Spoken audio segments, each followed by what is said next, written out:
Objective of all the organization to minimize the recruitment cost. In human resource department, there is a minimum number of the employees that is required. In research and development department, there is a minimum requirement. Compensation is the reward that is given for the work done by the employees by the organization.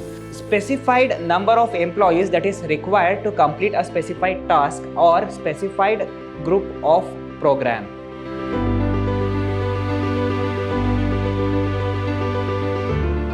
Hello everybody, a warm welcome to one and all. I am Mr. Hemant Kumar from the Department of Commerce and Management, Vidhyaashram First Aid College, MYSURU, the Temple of Excellence. This is session 5 of Unit 4, that is Retail Marketing mix of the subject Retail Management for 5th semester BCom students. This is the agenda of today's session. We are going with the concept of manpower planning. Under the concept of manpower planning, we are going to study the importance of manpower planning. Recruitment. Under the concept of recruitment, we are going to study two types of recruitment, internal source and external source. Training and development program. Under the concept of training and development, we are going to study objectives of training and development. Compensation of human resource management. Under the compensation of human resource management, we are going to study the objectives of compensation of human resource management. Performance appraisal methods. So under the concept of performance appraisal, we are going to study the methods of performance appraisal. As we know, we had studied all the concept like a bird eye view in the previous session. In today's session, we are going to study each and every individual topic in depth. Manpower planning. So what is this manpower planning is about? Manpower planning is also known as the human resource planning. So this manpower planning is nothing but human resource planning.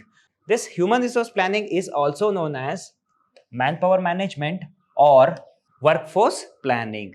It is a crucial aspect of human resource management that enables the organization to effectively plan and allocate their workforce requirements. So it is going to fulfill the requirement of the workforce. How it is going to fulfill the requirement of the workforce? This process involves determining the exact number of the employees required to achieve specific projects or tasks. Okay, so there are specified number of employees that is required to complete a specified task or specified group of program, right? So for example, in human resource department, there is a minimum number of the employees that is required. In research and development department, there is a minimum requirement, and also in production department, there is a minimum requirement of the employees. If we fulfill the needs of human resource means we can get the work done effectively and efficiently and early, and ensuring that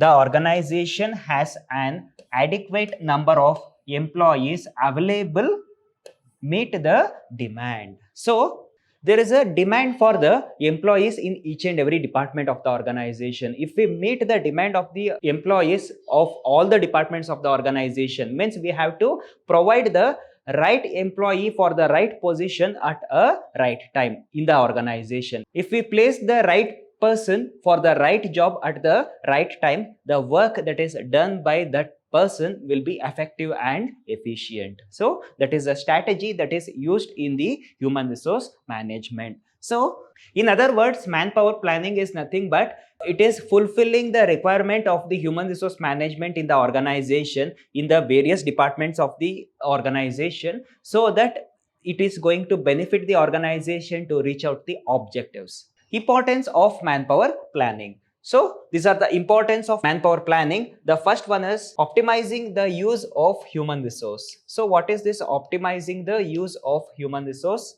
It is nothing but the organization must ensure the right number of the employees with the right qualification are placed in the right position so that they can work effectively and efficiently to reach out the goals of the organization. That is nothing but optimizing the use of human resource. So if we give the right person to accomplish the task, he is going to work much effectively and efficiently based on his qualification, based on his experience, and also based on his knowledge. So each and every organization is going to pay the employees based on their knowledge, experience, and their qualification. So it is the way of placing the right person.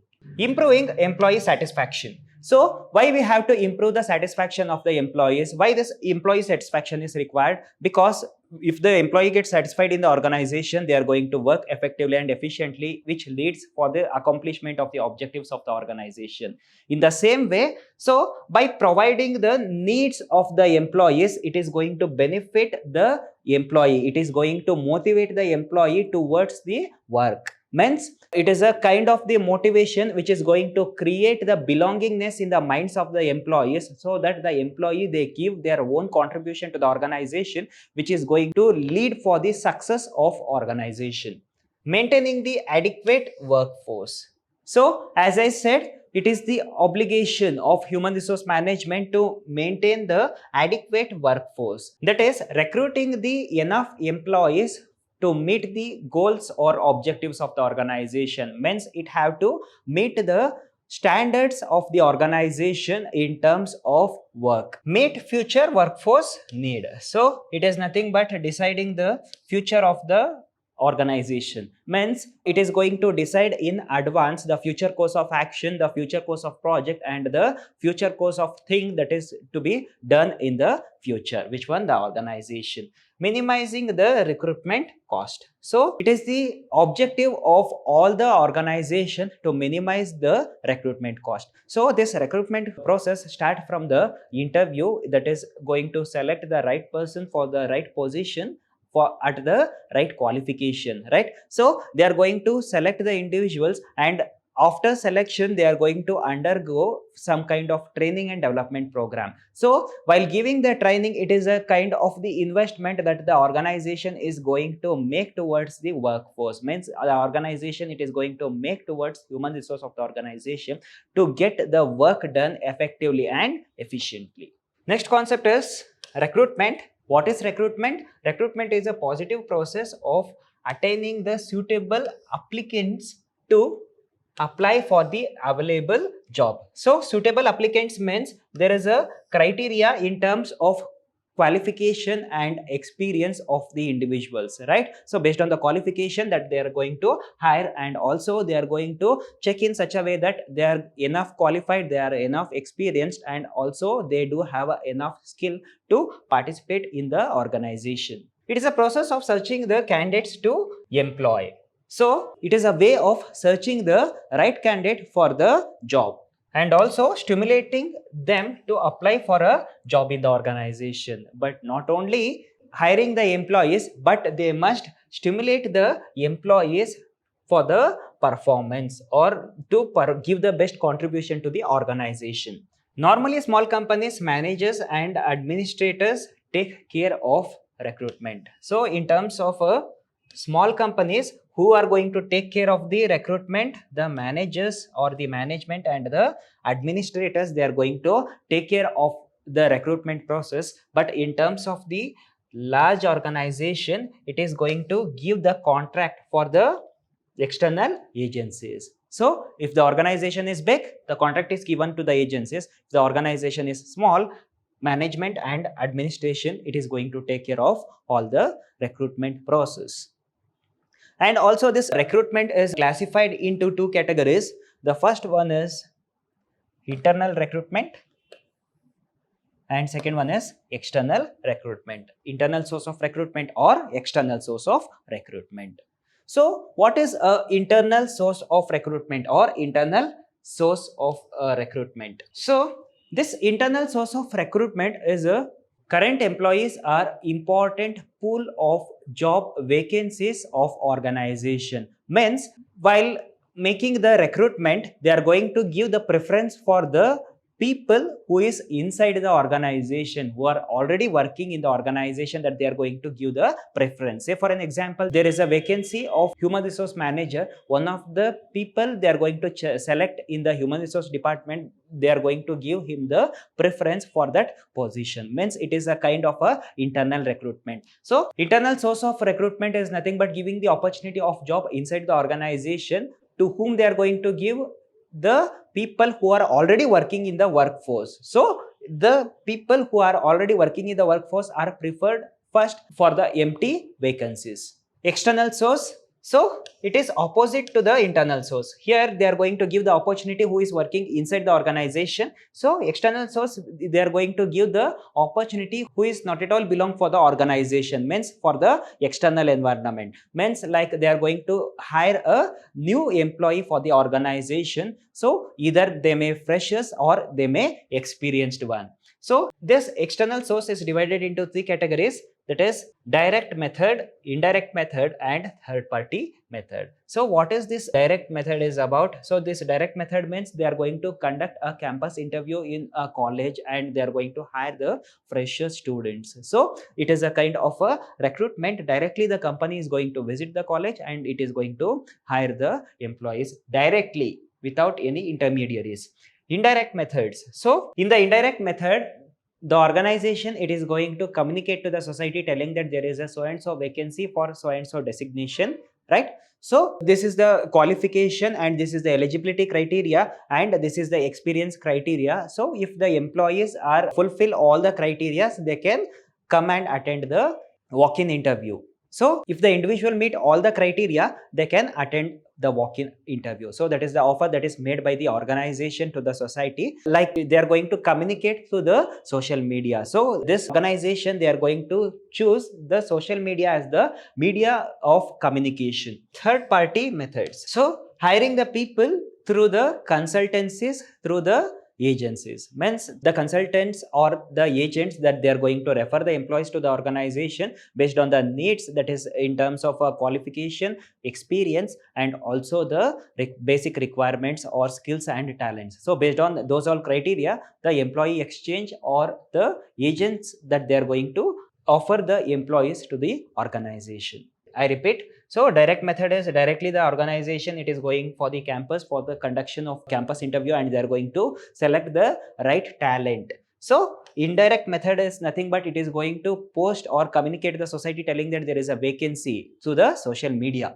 Third one is it is going to hire the employees based on the reference of a agency or the contract. Training and development. So what is this training and development program? As we know, all the employees when they get hired, they undergo training and development program. Why this training and development program is required? Because at the beginning, whether the employee is a fresher or he is experienced, he doesn't know anything about the workforce. So this training and development program, it is going to give the basic knowledge about the work and also they are going to know about the work that they are going to undergo. So as we know, people or the human resource management is a big asset of the organization, because without human resource we cannot run any kind of the organization. Hence it is considered as a asset for the organization. Which one? The human resource. As we know, there are two kinds of resources in the organization. One is human resource, other one is financial resource. Training and development, them can be one of the most important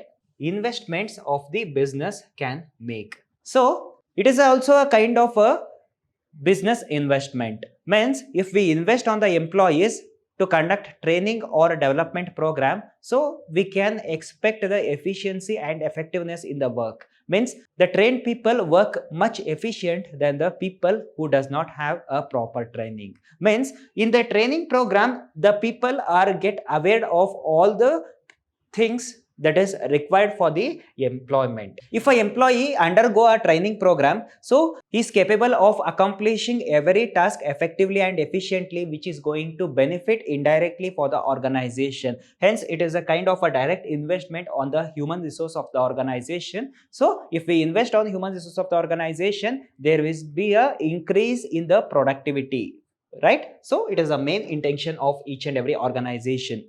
A right training can ensure that your business has the right skill to tackle the future. So to tackle the future uncertainties, to tackle the future problems of organization which may arise in the future, so it is a precautionary measure that we are going to take. Means if an employee go under the training and development program, so he is capable of solving any kind of the problem and he also get expertized by gaining the practical knowledge and he is capable of doing every task effectively and efficiently. This training and development program, it is also helpful to attract and retain the good quality staff. So in the training and development program itself, they are going to measure the capacity, or they are going to measure the talents of the individuals of the organization, and based on their talents, based on their capacities, based on their capabilities, that they are going to place for a specified task. Means like right person for a right task, the process of staffing. As well as it is going to increase the job satisfaction of those presently with you, increasing the changes that they will satisfy your customers. So what happens if we give a proper training for the employees? Training program is like a investment on the employees, because most of the companies afford crores together to train their employees, so that it is a kind of a investment that the organization is going to make towards the employees of the organization. Each and every organization, it is going to conduct a training and development program. Once the employee undergo training and development program, the skill and knowledge of that employee and the capacity and the capability of that employee get increased, and he can work effectively and efficiently in the same way. So he get satisfied with the workforce, and also he get adjusted for the work environment. So it is a kind of a motivation also, because if we bring a employee which he doesn't like that particular profession,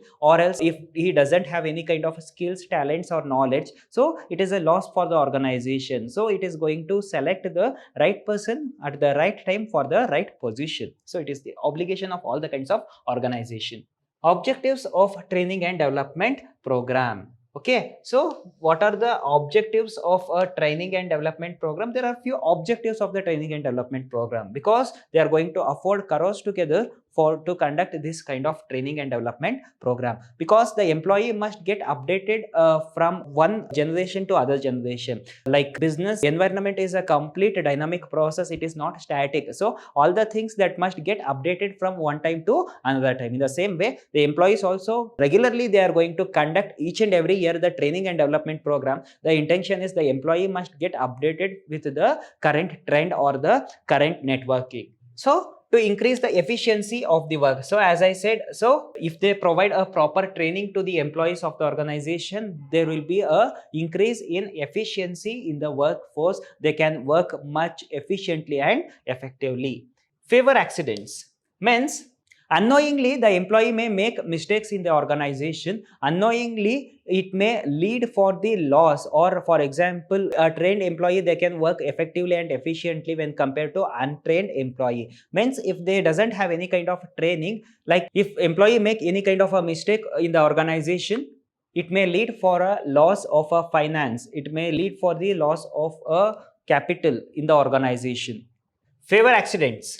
So what is this favor accidents? Means if an employee get trained properly, so he does not do any kind of mistake in the business environment. Means like if a mistake may cause for the financial loss for the organization. Means in terms of a product sector, what happens? So the employee must aware of the work that is going to do.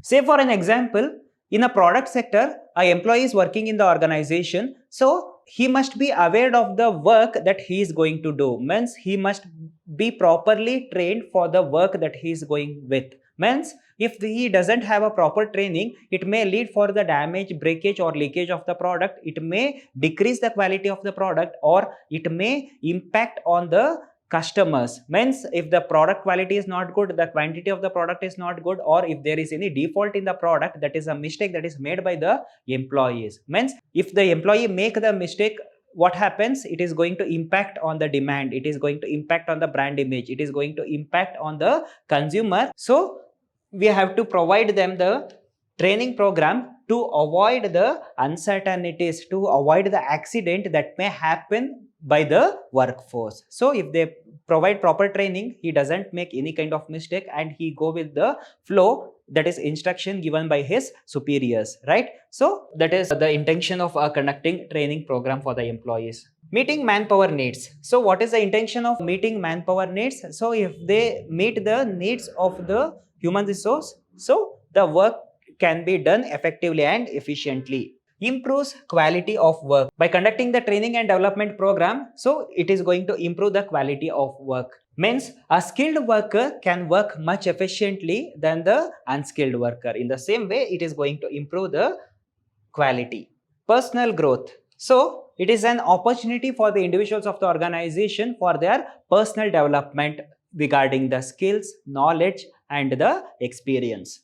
Obsolescence prevention. So, if we conduct a proper training and development program, it is going to increase the talents, increase the efficiency of the workforce, which may avoid the obsolescence that may happen in the future. So, whatever the uncertainties that may happen in the future, we can avoid it in the beginning itself. Compensation in human resource management. So, what do you mean by this compensation? Compensation is the reward that is given for the work done by the employees by the organization. So, it may be in monetary terms, or it may be in terms of a promotion, or it may be in terms of appraisal. So, compensation in human resource management refers to all the monetary and non-monetary rewards. It is the benefits, that is monetary or non-monetary benefits, that is given by the organization to employees. An organization provides to its employees in exchange for their work done.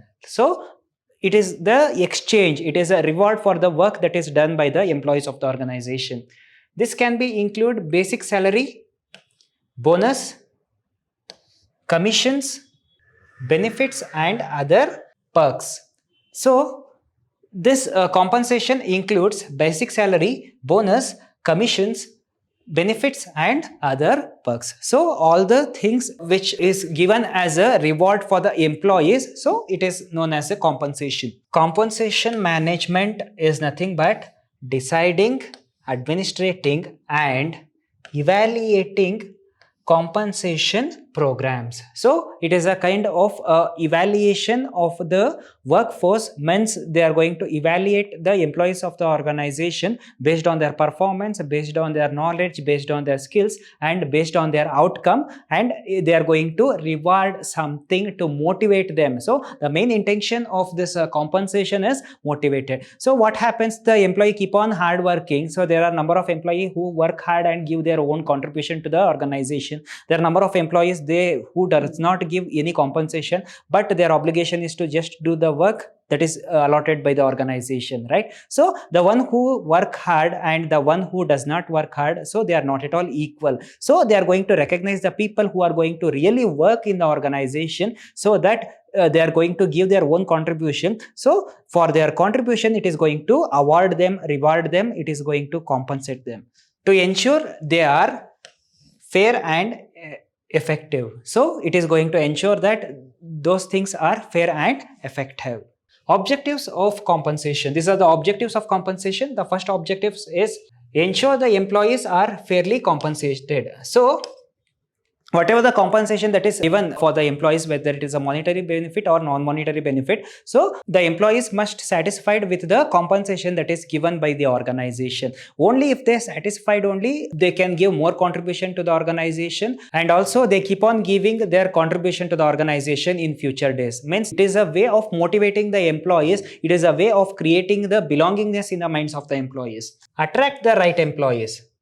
So, attract the right employee is nothing but choosing the one who have a talent, so that he is going to give the maximum contribution, and if we motivate him and he can increase his productivity, he can give more contribution to the organization, where it is a kind of a income to the organization. Create a reward structure. So, there is a reward structure of organization where it is used to give the reward for the individuals. Means if an employee accomplished his work within the actual period of time, so we are supposed to award him, we are going to reward him. If there is a efficiency, if there is any extra contribution that is made by the employee, we are supposed to award him. Just because of the reason, the reward structure. So, there is a structure of reward that is offered by the employer to the employees of the organization. So, there is a limit in terms of a financial limit, and also in terms of a promotional. Promote loyalty. So, it is a kind of promoting loyalty of the individuals of the organization. How? So, if we compensate them for the work done by them, so they become loyal towards the organization. They become loyal towards the organization, and they indirectly the belongingness towards the organization had created in the minds of the employees, and they keep on working. Hence, we can develop loyalty by the compensation. Adhere to legal compliance. So, The organization must follow all the legal compliance that is made by the Companies Act or the government rules and regulations, both in central or state government. So it may be regarding the recruitment, it may be regarding the selection, or it may be regarding the legal laws or the legal aspect. Minimum wage law or equal pay law. Performance appraisal methods. So what is this performance appraisal? We are going to appreciate the work that is done by the individuals of the organization. How we are going to appreciate them? So by appraising him, by giving the reward, right? So it is a method of performance appraisal. A performance appraisal is a systematic and the periodic process. So it is a systematic process and also it is a periodic process. So why it is a periodic process? The performance appraisal, it cannot be done only once in organization. It must be done routinely, once in 3 months, 6 months or 1 year, right? So what happens if the organization keep on appraising his employees? It is a way of motivation to the employees, because the organization must recognize the efforts of the employees, right? So it is going to recognize the employees, it is going to evaluate the contribution given by the employees, and it is going to give the compensation and also appraisal for the employees. It is the kind of motivation of managing an individual's work performance against the established requirements of the organization. So it is going to evaluate. How it is going to evaluate the individual work performance? It is going to evaluate the actual performance with the essential requirement of the job. Means it is going to compare the actual performance of the individual with the standard performance. It is the subjective evaluation of the employees' strengths and weaknesses. So it is going to evaluate what? The strength and weakness of the employees. Relative worth to the organization and future development potential. So it is going to build the future of the organization and also career of the employees. So what happened? So they are going to gain some skill, knowledge while working in the organization. If they get compensated for their skills and knowledge, again they get the appreciation and they get motivated to work and work well. Performance appraisals are also called performance evaluations. So as I said, so they are going to evaluate the performance of the individuals by comparing the standard performance with the actual performance. Performance reviews, development decisions or employee appraisals. So based on the performance review, development discussions or employee appraisal. So based on these all criteria that they are going to give performance appraisal. So types of performance appraisal, there are various kinds of performance appraisal. First one is the graphic rating scales. So graphic rating scale is nothing but giving the rating for their work that is done. They are going to evaluate the work. So based on the evaluation, they are going to measure their work. So as I said, they are going to compare their work with the standard performance, actual performance with standard performance, and they are going to give rating. So for an example, there are 100 employees of the organization. Based on their performance, so it is a way of giving rating to the performance of the appraisal. Rating starts from 1 and it is going to end from 5. Okay, so they are going to give rating for their performance. Behavior based approach. So it is an approach where they are going to evaluate the behavior of the employee in the organization, that is in the internal environment, based on his behavior, based on his efficiency, based on his contribution, that they are going to give the appraisal. 360-degree feedback. So they are going to take the feedback from the supervisors, from the managers, and also they are going to collect all the relevant data about the performance of the employee, and also they are going to collect the feedback from the subordinates, and they are going to give the award, that is performance appraisal, that is 360-degree. Means it is a valuation of the employee in 360-degree angle. Management by objectives. So it is a management approach while it is going to set the objectives for the individual employees based on how the individual employees, they are going to reach out to the objectives based on that skill or knowledge or the efficiency or effectiveness, that they are going to give the compensation or appraisal. That is nothing but management by objectives. By the way, they are going to appreciate the employees based on how the employees are going to reach the objectives that is assigned for them. Okay, based on that, the management is going to evaluate and give the compensation. Critical incidence method. So this critical incidence method is evaluating the performance of the individuals in the critical incidents of the organization. So there are a number of crucial decisions that is made by the employees individually, right? So in the workforce, so it totally depends upon how the employees they behave, how the employees they react, they respond for the situation in the crucial situation. So based on that, they are going to give the appreciation.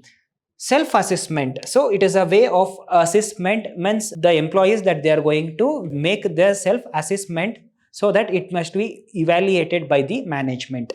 It is a kind of evaluation of self-improvement, right? Essay evaluation. The organization asks the employee to write a essay on their performance. Means based on their performance, they are based on their punctuality, based on their work done. Means they are supposed to prepare a list of contribution that is made by the individuals to the organization based on their contributions, based on their creativity, based on their extra work that they are going to give the appraisal for the individuals. That is nothing but the essay evaluation. They are going to write each and every performance of the individual. The individuals that they are going to write their achievements, individual they are going to write their contribution, their extra work or their efforts towards organization. They are going to convey to the management by the essay format. So it is a way of appraisal that is given by organization to employees. In the next session, we are going with the Unit 5, that is impact of information technology on retailing. Here we are going to study all the things that is a contribution given by information technology to retailing. Thank you.